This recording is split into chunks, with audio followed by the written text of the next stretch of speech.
The funny thing is I can't actually be anti-Semitic because black people are actually Jew also. Black people are actually Jew also. Black people are actually Jew also.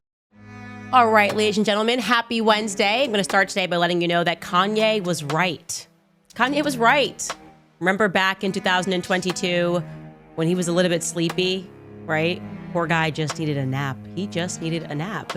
And he told us that when he woke up, he was a little bit sleepy tonight, but when he woke up, he had plans because he was going to go DEFCON 3 on Jewish people.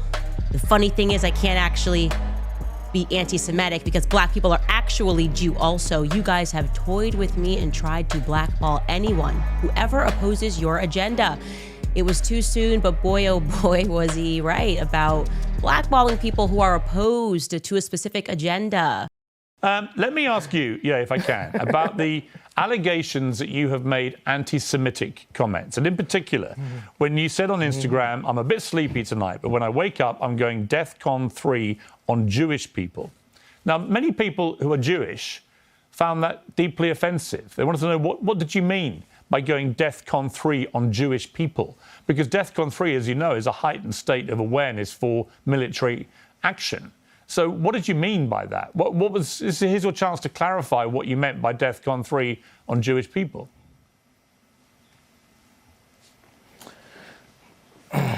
Well, thank you for allowing me to say what I meant due to the fact that I was blocked by Jewish people after I said that. So I wasn't actually allowed to say what I was about to say. But what I was going to say is, I was going to talk about all of the contracts, all of the misdealings that I dealt with as an entertainer. Being that I'm an entertainer, I've been wronged so many times by Jewish businessmen. And the reason why I say people, if a black man is caught in the car with drugs or a gun, and there's 3 other black guys in the car with him, guess what? They're all going to jail. So the reason why I say people is I want those businessmen's wives and fathers, mothers, grandmothers, and kids to ask them, why is Ye so mad at us? Because they're taking money out of my children's mouths and putting it into their children's mouths. I'll give you this parallel and this analogy. If you take, I just talked to Irina Shayk, right? And if you look at a picture of her at age 14, this person is beautiful, like one of the most beautiful people that God has ever created, right? And if any man did her wrong at a young age, she would get to the point where maybe she would actually hate men. You've heard that terminology, right? So I'm at a point where I'm frustrated.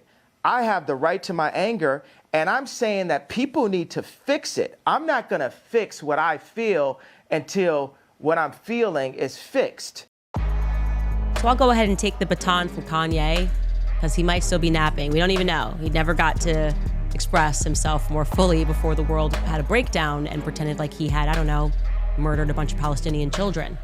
What he was actually expressing was that people were behaving like they were in a mafia. This is a trainer, but come to find out, he was actually Canadian intelligence, but this is my trainer. So this shows you the kind of handlers that are around the superstars in California, right? So it says, I'm going to help you one of a couple ways. First, you and I sit down and have a loving and open conversation, but you don't use cuss words. And everything that is discussed is based in fact, and not some crazy stuff that dumb friend of yours told you or you saw in a tweet. Second option, I have you institutionalized again, where they medicate the crap out of you and you go back to zombie land forever. Play date with the kids just won't be the same. This is the way a Hollywood trainer was talking to me to force me to go and apologize. You think about if Harley was part of intelligence, right?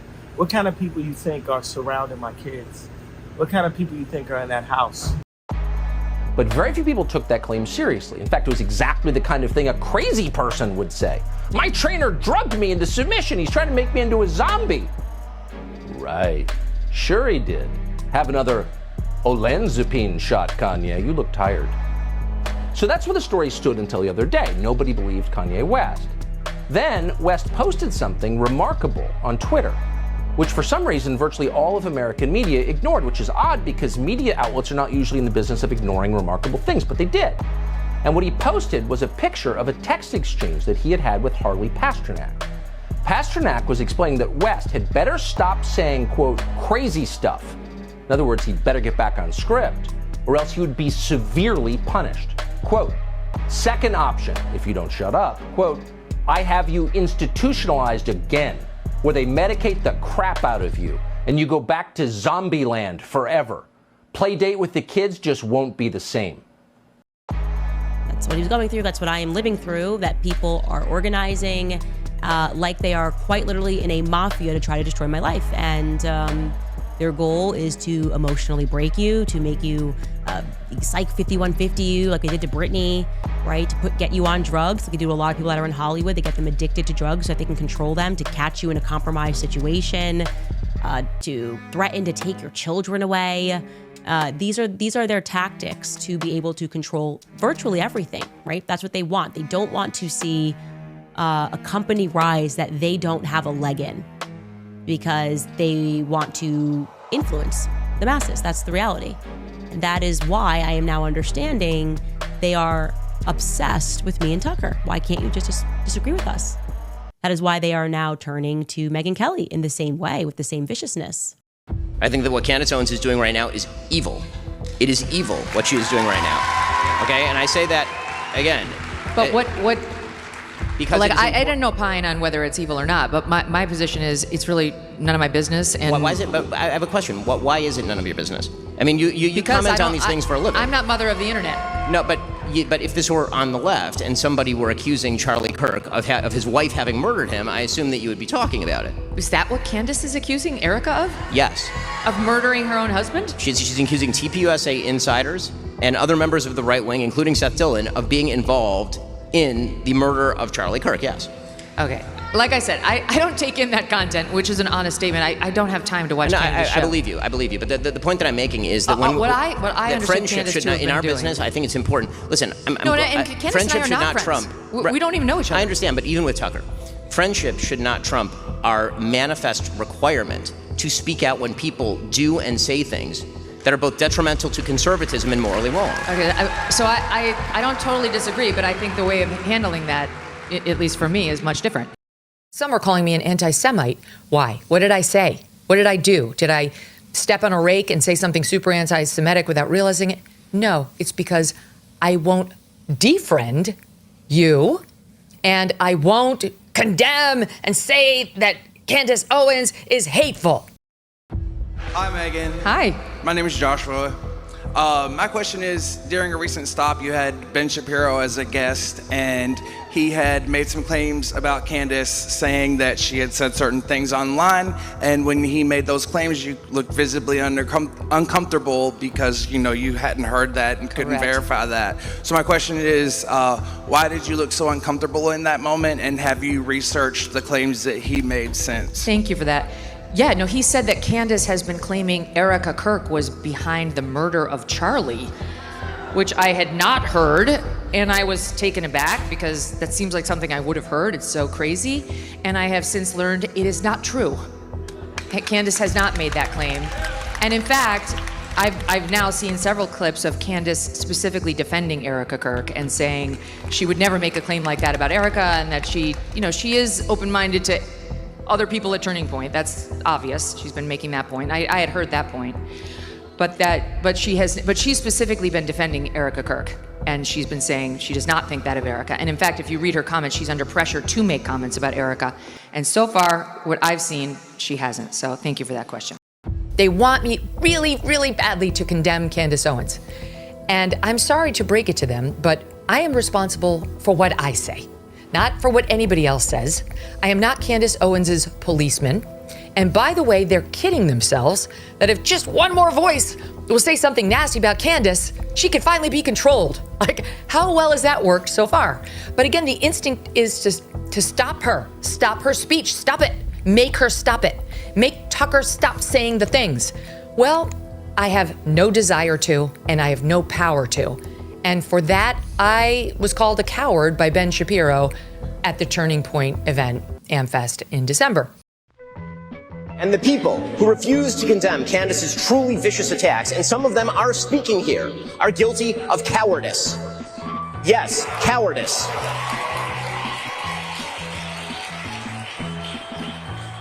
The fact that they have said nothing while Candace has been vomiting all sorts of hideous and conspiratorial nonsense into the public square for years is just as cowardly.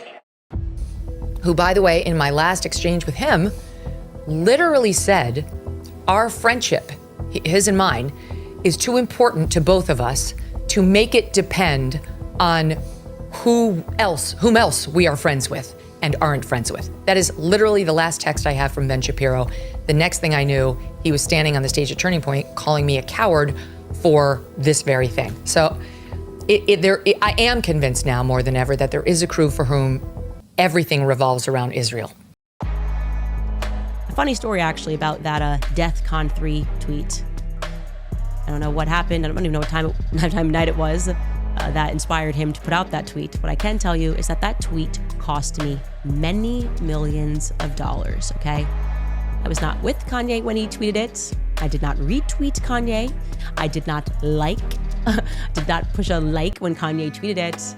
But I sure as hell got peer pressured and employer pressured to put out a statement against Kanye. It's not, just in retrospect, it's amazing because it's like, how about you put out a statement against Bibi Netanyahu? I don't know. He's like a stone cold killer. He's mass murdering children. How about you put out an effing statement against Bibi Netanyahu? But no, the pressure came in and I had just signed a larger deal with the Daily Wire for years. And I got brought into a conference room. The entire world condemned Kanye West. The entire world. I mean, it felt like the entire world. He lost his Adidas contract. He lost his Gap contract. That wasn't enough because they wanted me to do it. I want to start with Ye, Kanye West. You know, I've got to say, personally, I know that you've had a good relationship with him. You've talked to him and so on, as I have done. I interviewed him, tried to give him a bit of benefit of the doubt over various things. I got to say, his sort of brazen stuff now on a daily, sometimes minute-by-minute basis on X with the swastikas, the Nazis, and so on. I just find it utterly repellent. Has anything he's been doing in the last 2-3 weeks changed your mind about what's going on here with him? Okay, so first I just want to say that I definitely told your producers that I didn't want to speak about Ye, but it's totally fine if you want to ask me the question. Oh, sorry, I didn't know that. Well, that wasn't communicated to me, but if you don't mind, I'd just be curious about your view. Yeah, sure. So my view has been pretty consistent in that when you have a real relationship with someone, you shouldn't be lashing them in the public for anything. There's something about the entire world having commentary about Kanye when he tweets, and that exact same part of the world telling us that we have to remain mum when Bibi Netanyahu literally goes DEFCON 3, but Kanye tweets something about DEFCON 3. That just makes me uncomfortable and feels really disingenuous.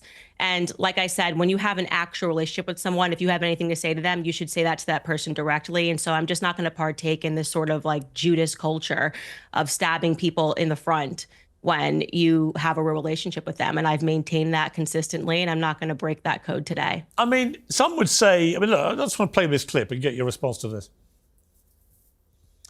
I mean, this is him doing, Ku Klux Klan imagery with swastikas and so on. It's so brazen. It's so taunting. And you talk about people who are directly attacking people. He's directly attacking Jewish people when he does this and making them feel extremely uncomfortable, extremely threatened by this because he's got 32 million people following him on X alone. His social media firepower to galvanize hate against the Jewish people is being laid bare, isn't it, in real time? Just a question for you. When you saw the Klansman hoodie, why did you say taunting against Jewish people but didn't mention anything about Black people? Yeah, but it's just interesting that of the two things you chose to lean into Jewish people and not to speak about what the Klansman hood represents, right? Because there's an element if you're that sadistic. It's not enough to have your wife, your in-laws, your friends, your former friends, people that you've done music with, people that you've helped up, the whole world come out and condemn you, it's not enough to take the money away from you, we're gonna need Candace Owens to do it too. And I said no. I said no. I said I'm not going to come out and condemn Kanye because I wasn't there, I didn't do anything, and I don't think that's necessary. I think he's going through enough. He's my friend. That's what I said. Then I got yelled at and voices were raised. It was like, why won't you just make a statement to make it easy for us to say something against Kanye, this relationship, blah, blah, blah, blah. And I said no. And they said, okay, well then here's what we're gonna do. We're gonna change the contract. And instead of being paid X amount of years, you are going to only get this. Are you willing to do that? I said, yeah, I'm willing to lose the money. Take the money, obviously, because he's my friend. And I will never forget the words that I said in that conference room to Jeremy Boring, because it's so true today, and I feel so good about myself that I cannot be purchased. I said, most of the world considers me to be a formidable enemy, but actually the reality is I'm a very formidable friend. And that's how I'd like to be remembered, as a formidable friend. And I said, one day you might need me as a formidable friend. And that was that. And you know what? Fast forward, and it looks like the person who actually is needing me as a formidable friend is Charlie Kirk. And I am a formidable friend, and he knew I was a formidable friend, and they are learning that lesson. And I am deadly serious on that topic of defending my friends, their honor. If they're going through something, if I have something to say to Kanye, okay, it's not Judas culture. I don't just hang him out to dry because everybody else is doing it and it's fashionable. And you can't tempt people with millions to do something like that. That's despicable. That's despicable. Well, did you accept that black people? You accepted that black people are Jew, or I'll come to that in a moment. All right, ladies and gentlemen, happy Wednesday. I'm going to start today by letting you know that Kanye was right. Kanye was right. Remember back in 2022 when he was a little bit sleepy, right? Poor guy just needed a nap. He just needed a nap. And he told us that when he woke up, he was a little bit sleepy tonight, but when he woke up, he had plans because he was going to go DEFCON 3 on Jewish people. The funny thing is I can't actually be anti-Semitic because black people are actually Jew also. Be anti-Semitic because black people are actually Jew also. Be anti-Semitic because black people are actually Jew also. Candace Owens stated, "So I will go ahead and take the baton from Kanye because he might still be napping. We don't even know. He never got to express himself." She has also said, Kanye was right. Remember back in 2022 when he was a little bit sleepy? And she hasn't said this once. Candace Owens is on record multiple times affirming that Kanye was right. But in her most recent video, titled DEFCON 3, Ben Shapiro's Legacy, she took it a step further by reading Kanye's full tweet, where he stated, "I actually can't be anti-Semitic because black people are actually Jews also." So here's the real question. Is she prepared to take the baton and actually address this part of his statement? So I'll go ahead and take the baton from Kanye because he might still be napping. We don't even know. He never got to express himself more fully before the world had a breakdown. Before we go any further, I want to offer a brief disclaimer, especially for those who may be watching this video for the first time through Candace Owens' podcast. What I'm about to share is a piece of history that many of you have never been taught. This history doesn't just challenge popular narratives. It exposes long suppressed facts and provides historical context that gives weight to Kanye West's statement about black people being Jews. What's up, my guy? It's good to see ya. You know what it is? We won. Hey, congrats. We won. That's it. We did number one. Number one, all over the world. You know what it is? I heard you made $19 million off that Super Bowl ad too. Well, that's, the people have always wanted that, you know, and I went to different companies and they would never let me bring it like that. It was always ways that they were blocking us from hitting the prices. So I had to leave from those companies. And, you know, I was two months, I'm gonna just be honest with y'all, I was 2 months from going bankrupt. Really? And I put everything I had into it. We moved to Italy, we moved to the factories, and we survived. We survived through the cancellation. We're back number one.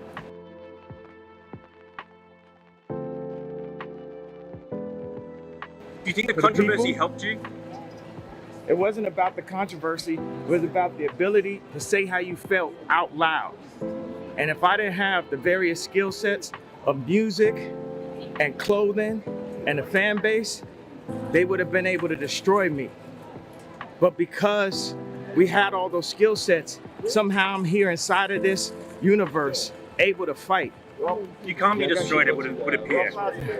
Thank you. Love you. Love you. I love all the people that support it. And you know what I'm saying? We needed to have something that was Apple level. You know, where's the Apple level? It's just me and my bro Elon. That's it. You know what I'm saying? Some of the streaming platforms removed you. We number one. Right. We're number one. You know, everything that they did only helped us. I like it. Remove us. I like simplification.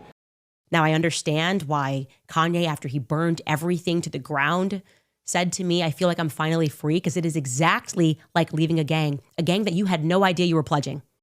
Some of the stuff I was saying was true. So until y'all come up and say, yo, what he was saying, some of that was true, then go ahead with all that. Do you take back any of the anti-Semitic stuff you might have said? Black people can't be anti-Semitic. We are Jew. More accurately described as the true ancient Israelites. So let's add some historical clarity. We're going to uncover a chapter of history that has been deliberately obscured, not only by segments of the Jewish community, but also by the Catholic Church in connection with the Spanish Inquisition. The people most heavily targeted were not simply Jews in the modern religious sense. They were specifically those historically identified as Black Jews. And they weren't merely expelled from Spain. Many were enslaved and forcibly transported to Portuguese-controlled settlements throughout Africa. This is the part of history that is consistently left out. And it sits directly at the intersection of Kanye's statement, the baton Candace claims to carry, and the conversation she has yet to fully confront. Let's start with a source titled Africa and Its Inhabitants, Volume 2, page 410 by L.C. Reckless. It reads, quote, "A part of the local trade is in the hands of the Mavumbas, a people of grave and solemn aspect, with intelligent eyes, straight or even aquiline nose, whose pronounced Semitic type has earned for them the Portuguese designation of Judeos Praeton, or Black Jews. They may certainly be regarded as of Jewish origin, if the statement be true that they are strict observers of the Sabbath, abstaining even from all conversation on that day." End quote. As noted in the reference source, the Mavumbas were designated by the Portuguese as Judeos Praetos, or Black Jews. However, the writer did not stop with this observation. They further stated they may certainly be regarded as of Jewish origin because of their customs, such as honoring the Sabbath. This conclusion was based on established criteria. In the book titled Black Jews, The Religious Challenge or Political versus Religion, page 231, the author outlines 4 major sources used to determine whether a tribe's origins can be connected to the ancient Israelites. It reads, quote, "Were there Black slaves who were Jewish through religion who maintained the faith of their ancestors after they had been forcibly transported to America? Only through an analysis of the mythology of the Jewish African origins of the Black Hebrews will this become clear. The following are the major sources that need to be considered in such an analysis.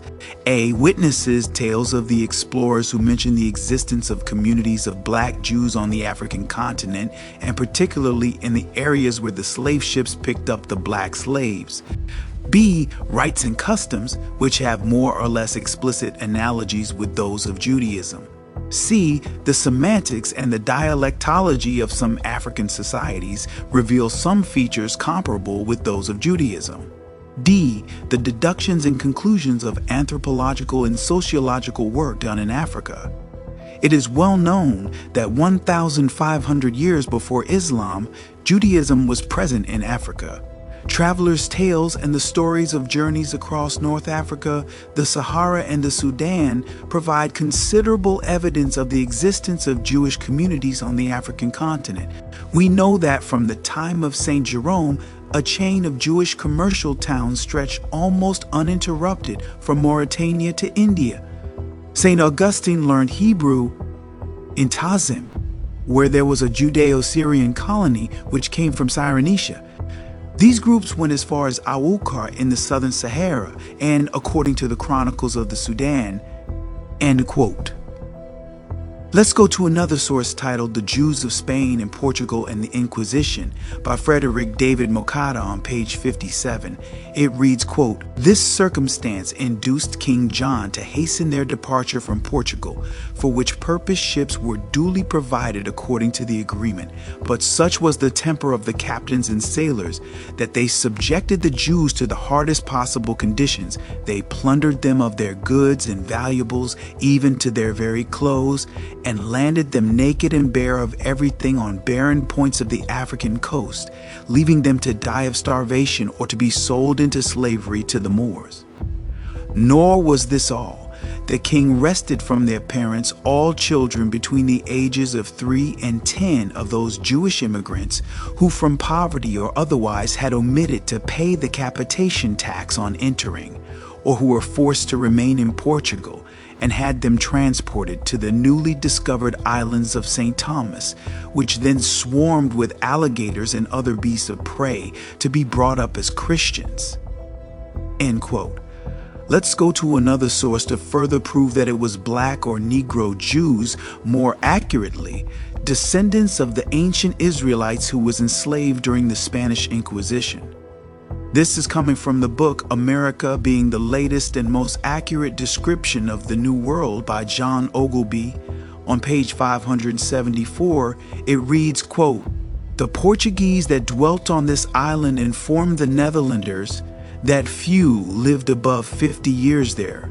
Yet notwithstanding the great gain tempted them to tarry, several of them having 200 or 300 Negroes that worked in the sugar mills, that John III, King of Portugal, sent a colony thither above 200 years before, whom though the unwholesome air destroyed, yet the place was not left desolate.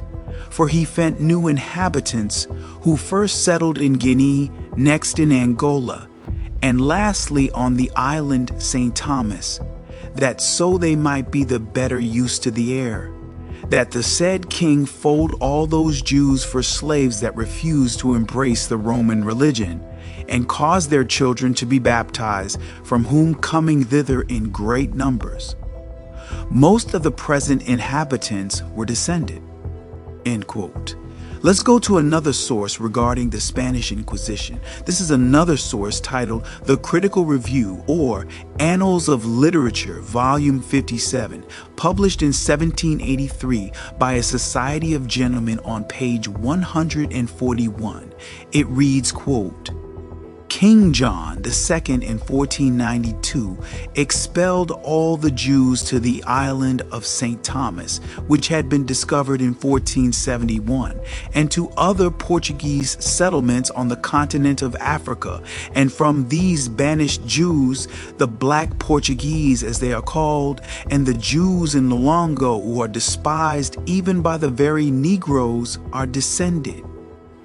By these colonists, St. Thomas soon became a considerable place of trade and valuable for its sugar plantations. 30 years after their settlement, not less than 156,000 arrobas, or 30 pounds weight each of sugar, were exported, and the engines of 60 sugar works turned by slaves. These Negroes were purchased in Guinea-Congo and Manicongo, and the colonists had plantations furnished with from 150 to 3,000 Negro slaves. I want to turn your attention to another key piece of information from this source titled Spectacle of Nature, or Conversations Concerning the Particularities of Natural History, Volume 7, Part 2, 1754, by Ramirez G. The actual title of the map is The Port of Ophir, the Ancient Route of Tarshish. The description reads as follows, quote, This is a fine 1754 map of Africa by Gabriel Ramirez. It covers the entire continent of Africa with adjacent parts of Europe and Arabia. The map identifies the biblical port of Ophir. Associated with the legends of King Solomon, Ophir was said to be a kingdom of limitless wealth from which Solomon collected the gold needed to construct the first temple of Jerusalem. The true location of Ophir is a matter of significant debate among biblical scholars and archaeologists, with Africa, Ceylon, and Malay all being viable options. From the 16th century on, most, according to this map, believed Ophir to be located either in or around the African kingdom of Monomotapa. This gold-rich kingdom includes parts of modern-day Mozambique and Zimbabwe. The map also identifies Tarshish, or Tartessos, in southern Spain, another kingdom from biblical legend, from which Solomon was believed to have acquired ivory and other valuables, and also from which he initiated his mission to Ophir." End quote. I want to slow this down for a moment and draw your attention to two critical details on this map. First, notice the label Mar de los Tyrios Hebreos. Translated, it reads Sea of the Tyrian Hebrews. That is not modern interpretation, that is the language printed on the map itself. Now look closely at this island here, identified as São Tomé, also known as St. Thomas. This island later became one of the Portuguese territories where the so-called black Jews were enslaved and forcibly transported. When you place these details together, the implication is unmistakable.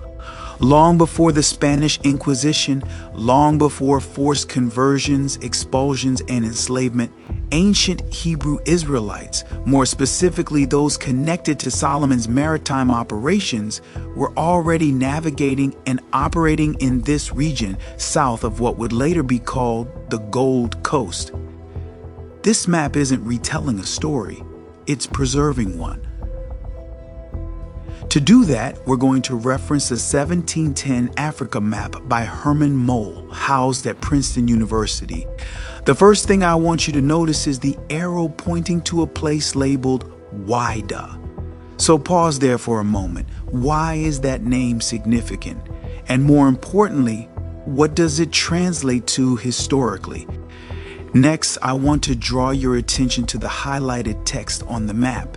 It reads, and I quote, "I am reliably informed that the country about 100 leagues north of the coast of Guinea is inhabited by white men, or at least by a different kind of people from the blacks, people who wear clothing, use writing, produce silk, and some of whom observe the Christian Sabbath." End quote. Now let me be very clear about something. They were not observing the so-called Christian Sabbath. We already addressed that earlier. And finally, take note of how this entire region is labeled Negro Land. That name, its placement, and the descriptions attached to it raise questions that modern narratives rarely want to answer. Let's go back to the source titled Africa and Its Inhabitants, Volume 2, page 267 by Ellis E. Reckless. And let's be very clear about what the word Wida actually means. The source reads, and I quote, "East of Great Popo begins the Dahomey territory guarded by the important town of Glawe, known to Europeans by the various names of Fida, Hevida, Wida. The old writers called it Judah, and its inhabitants were said to be Jews, while the neighboring river Alala, whose real name is Ephra, became the Euphrates." End quote. So let's remove all ambiguity. According to this source, Wida is Judah. That is not my interpretation. That is the testimony of earlier writers preserved in a documented historical work. And this isn't an isolated reference. There are multiple maps and sources that confirm the Hebrew identification of this territory and preserve its original name before later revisions and omissions. This is why these maps matter. They don't speculate. They record what earlier generations already knew. I went on the Amazon Prime. I was like, you know what, let me see if there are any documentaries on Yahweh. So went in the search bar, typed in Yahweh, that came up. Went out and shared it on my platform. That was my night. In terms of the backlash or what people call it, we're in 2022. History is not supposed to be hidden from anybody. And I'm not a divisive person when it comes to religion. I embrace all walks of life. You see it on all my platforms. I talk to all races, all cultures, all religions, and my response would be, it's not about educating yourself on what Semitism is and what anti-Semitism is. It's really about learning the root words of where these come from and understanding that this is an African heritage that is also belonging to the people. Africa is in it, whether we want to dismiss it or not. So the claims of anti-Semitism and who are the original chosen people of God, and we go into these religious conversations and it's a big no-no. I don't live my way like that. I don't live my life that way. Excuse me, I grew up in a melting pot, and I say a melting pot of all races, white, black, red, yellow, Jewish, Christian, Muslim, and you can see the way I live my life now. I'm not here to be divisive, so they could push their agenda. I don't want to say they, because I'm not identifying any one group or race of people, but I'm in a unique position to have a level of influence on my community, and what I post does not mean that I support everything that's being said or everything that's being done, or I'm campaigning for anything. And the next thing you knew, he was a mainstream story and he was at risk of losing his job as a basketball player. And the title of the documentary was From Hebrews, to Negroes.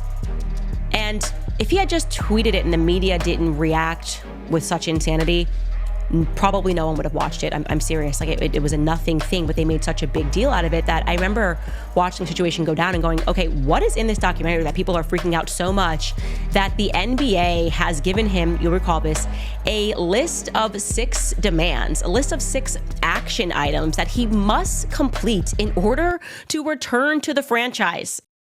And of course, because of the way my brain works, when I see the media overreact, I just go, what's in this documentary? I mean, I think that's called the Streisand effect. Like when you go so crazy about something that people wouldn't have noticed, then suddenly they go, okay, well, what am I not supposed to see in this documentary? And I, of course, instantly watched it. And it was, by the way, very poorly put together, which is why it made it even crazier. It seems like a very budget film that was put together. It looks almost like a PowerPoint, to be honest. And I remember watching this going, how could this documentary have caused this much craziness in the media? And then I realized that the point of the documentary that it was making that upset, and this is why the ADL got involved, was the documentary makers, that is, were alleging that the current Jewish people that are in Israel are not, in fact, biblical Jews, and instead that the people that were brought over in the transatlantic slave trade from Africa to America were the original Hebrews, okay? We live in a time where a man can say he's a woman and a woman can say that she's a man. You can quite literally wake up and pick your gender and pick your species, and people will be affectionate towards you. They feel so bad for you. They have sympathy. It's like we must do more to support these communities. They're not confused as who they are on the inside. But for Kyrie Irving, there was no grace. It was like, no, this is so wrong, and you're going to lose your entire life for even exploring that idea. What it led me to think was, it is quite sad when you consider that so many of us have no idea where we come from. Like, that to me was the bigger point, that there are so many people on this planet who have no idea where they come from. I'm one of them. I can't go back beyond a couple of generations. Candace Owens has consistently shown herself to be both resourceful and relentless in her research. That's why it raises a fair question. Is she playing possum? As I've said before, she's grown noticeably bolder with each live stream when it comes to identifying who she proved to be imposters. Yet if we rewind just a year and a half ago, in the clips I shared earlier, she openly stated that she had no real understanding of who she was or where she came from.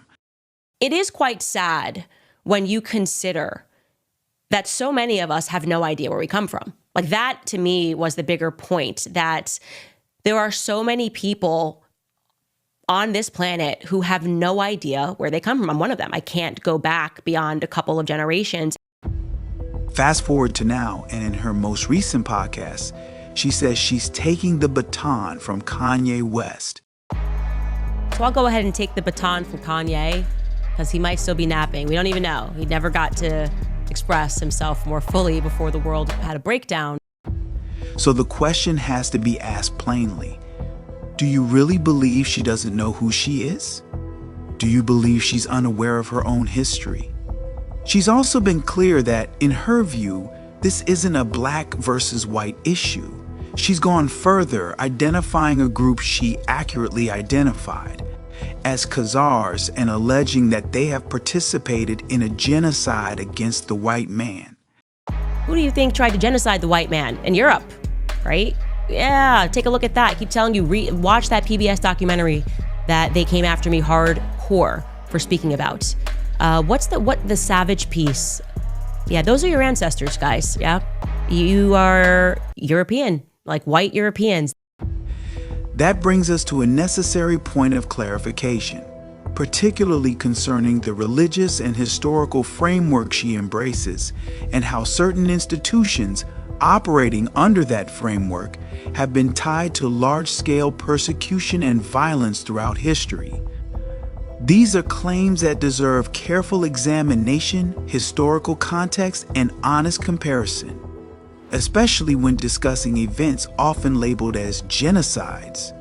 If this conversation is going to be serious, then history has to be handled seriously, not selectively.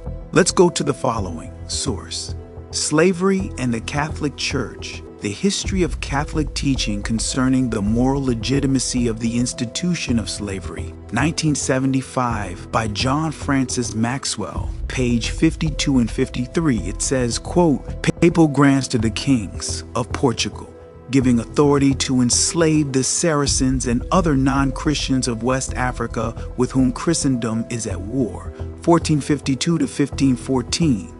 In 1442, a Portuguese captain brought to the Gold Coast some Moorish prisoners of war, exchanged them for 10 Negro slaves, and brought these back to Lisbon. A trading settlement was established at Lagos by 1444.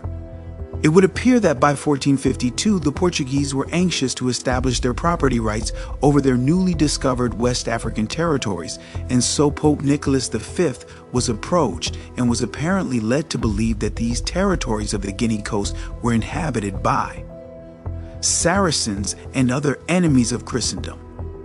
There is no other explanation of a series of papal documents which applied the well-known contemporary rules of war to the situation in West Africa, where, as the Portuguese were well aware, the local Negro inhabitants were not Saracens, were not Muslims, and were not the enemies of Christendom." End quote. A key statement from the previous source describes a series of papal documents which applied the well-known contemporary rules of war to the situation in West Africa. That language is important. It demonstrates that classifying these events merely as a slave trade is misleading. By definition, and by the church's own framing, this was not simply commerce. It was a sustained, organized campaign governed by the rules of war. In that sense, what we call the transatlantic slave trade more accurately fits the definition of a transatlantic world war. Now, let's further document the role of the Roman Catholic Church in the enslavement of Negroes, particularly those historically identified as so-called Black Jews. Another critical source, titled African Laborers for a New Empire, Iberia, Slavery in the Atlantic World, confirms this involvement. As established through primary records, the authorization for this system came through papal decrees issued by Pope Nicholas V, which formally sanctioned conquest, enslavement, and forced conversion. What is often overlooked is that Pope Nicholas V was later canonized, becoming known as Saint Nicholas. That raises a question worth serious reflection. Is it simply coincidental that this person's name is widely associated today with a very popular figure that rides around in a sleigh screaming at hoes, while the true historical Santa Claus authorized one of the most expansive systems of human enslavement the world has ever known? These are not rhetorical claims. They are conclusions drawn from documented sources, and they demand an honest accounting of history, it read. Quote, once Portuguese mariners began to return to Iberia with captives acquired in West Africa and West Central Africa. Notably, the treatment of black Gentiles was addressed in 1452 and 1455, when Pope Nicholas V issued a series of papal bulls that granted Portugal the right to enslave sub-Saharan Africans. Church leaders argued that slavery served as a natural deterrent and Christianizing influence to barbarous behavior among pagans. Using this logic, the Pope issued a mandate to the Portuguese king, Alfonso V, and instructed him to invade, search out, capture, vanquish, and subdue all Saracens and pagans whatsoever, to reduce their persons to perpetual slavery, and to apply and appropriate to himself and his successors the kingdoms, dukedoms, counties, principalities, dominions, possessions, and goods, and to convert them to his and their use and profit. End quote. This system was formally authorized through papal decrees issued by Pope Nicholas V, whose bulls sanctioned the enslavement of non-Christian peoples and granted Iberian powers religious and legal justification for their actions. Notably, Pope Nicholas V was later canonized, becoming known as Saint Nicholas. That raises an important question worth reflecting on. Is it merely coincidental that the same name, Saint Nicholas, is popularly associated today with Santa Claus, while its historical bearer authorized one of the most consequential systems of human exploitation in history? These are not accusations. They are historical records. And if we are serious about confronting history honestly, then these connections must be examined, not ignored. So again, will Candace Owens completely take the baton handed to her by Kanye West and address her identity? Will she stay in the safe space she's in now and continue to hold on to Roman Catholicism? What's your thoughts? Please be respectful with your comments. Also, please click the like, click the notification bell, and subscribe to this channel. Listen. Genesis chapter 11 verse 10 explains the genealogy of Shem. Shem was a black man in Africa. If you repeat this back, Genesis 14 verse 13, Abraham steps on the scene. Being a descendant of Shem, which is a fact, means Abraham too was black. Abraham, born in the city of a black man, called Nimrod, grandson of Ham. Ham had 4 sons. One was named Canaan. Here, let me do some explaining. Abraham, Isaac was Jacob had 12 sons, for real, and these were the children of Israel. According to Genesis chapter 10, these were the children of Israel. According to Genesis chapter 10, these were the children of Israel. According to Genesis chapter 10.